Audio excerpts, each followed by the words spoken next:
Let's take a quick trip through some Google Slides examples. The first few are journaling examples. This is one you could just assign in Classroom.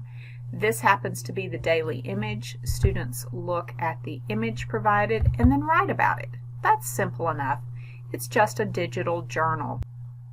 You can also have students create digital interactive notebooks.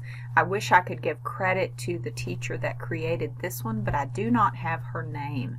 This is a science interactive notebook. You can see that this has drag and drop vocabulary pairing where they can practice vocabulary, and as you look down the pages, students can insert images of things that they have done.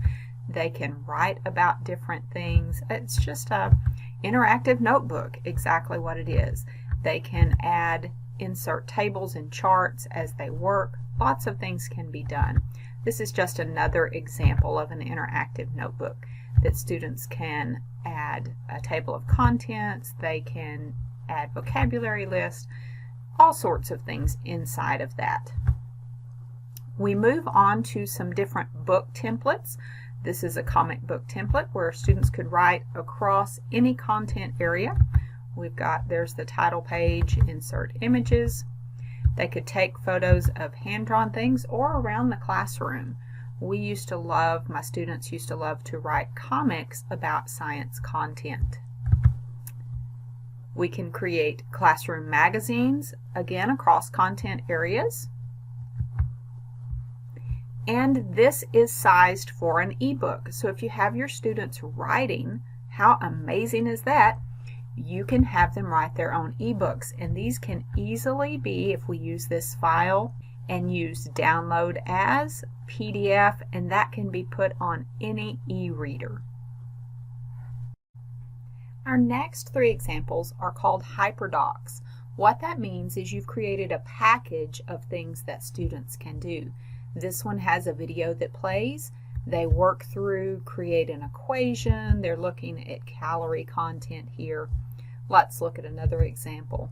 This is a biography hyperdoc, and the students will read through, and it tells them step by step what they need to do, gives them choices of how they show their learning.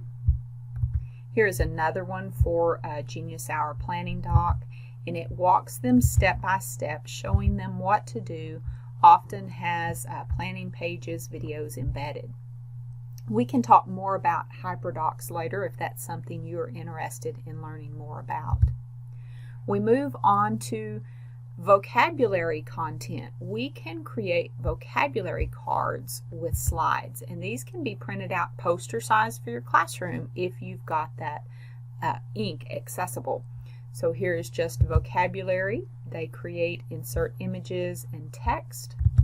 Another example, this is a 4-quad math problem. They solve it different ways, and they can use visuals, all sorts of things for that. It does come with instructions there. This one is to create a math meme. It can be used across content though. You see here they're going to insert a Google drawing of their meme covering content and add a title. A second student comes along and they give a written paragraph over here about the language of math to explain the concept in the meme. I think that's pretty cool. Moving on, this is a trading card. We could do trading cards like the old baseball cards. It's sized by 3.5 by 5 size of a trading card, and they could use those to create about different people, subjects, anything. Here is a Snapchat template in case you want to do some book snaps but don't want to use Snapchat in the classroom. This is a star review. This can be assigned in Classroom, and they work through the slides, and each slide has them do something different. Some they are writing, some they are answering questions, some they are moving parts. So just a review. I love this one. Let me get back to the beginning. Eric Kurtz has One Fish, Two Fish. Love it. This is a sorting game. And so they can actually classify using this Venn diagram. So I can move my one red fish in the center. I can move let's see, one blue fish. I love, love, love this. This one is Miss Boucher's class had poetry snaps. They did an anthology, gives the students instructions, but what I thought was really neat is they coded the text so that one student added their poem to a slide and a second student came back and used these different codes. They could copy and paste it and actually annotated on the poem, giving them feedback. I thought that was really a neat idea. This is Farkle. For those of you not familiar with the game, it is a probability game that kids really love to play. So they're still using real dice and playing, but this allows them to keep their score. Also have a coordinate battleship game where they can play Battleship and not have all of those little pieces rolling around the floor. Love it. This one is pretty neat. It's very intricate. Let me show you how this works. Now, this is a template. You would fill in all of the information. This one's blank. I haven't taken the time to fill it in. But once you hit present and you click on room 1, it actually takes you through the museum. You would have inserted an image here, and when you click on it, it takes you to the image or video, and you can write about it, and then you can return to the main lobby. You could get really crazy with this and fill out a lot of information. And that is by David Lee. Want to give him credit. This is a pretty amazing template. And by the way, if I have a template that you want, just let me know. I would love to share them. This one is pretty crazy also. Did you know that you can create stop motion animation by manipulating slides? Let me go ahead and hit play and you can see what I mean.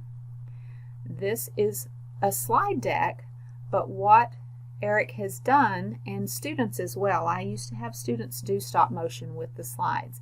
They can take photos, move it around a little bit in the next slide. You can see these scissors moving across. Those are just individual slides where they moved the scissors one step to the next. And you get a stop motion animation, a little movie of sorts. This one was done for a library. Oh, nope, sorry, this is just a newsletter. They make great newsletters. This one was done for a library. Now here it just looks like groups of books because that's what it is. But they embedded it on their web page, and what happens is it plays through those different books in animated fashion, which is cool for a web page. Woo! We made it through 25 examples in under 10 minutes. If you have examples of Google Slides that you use in your classroom, please share them in the class comments.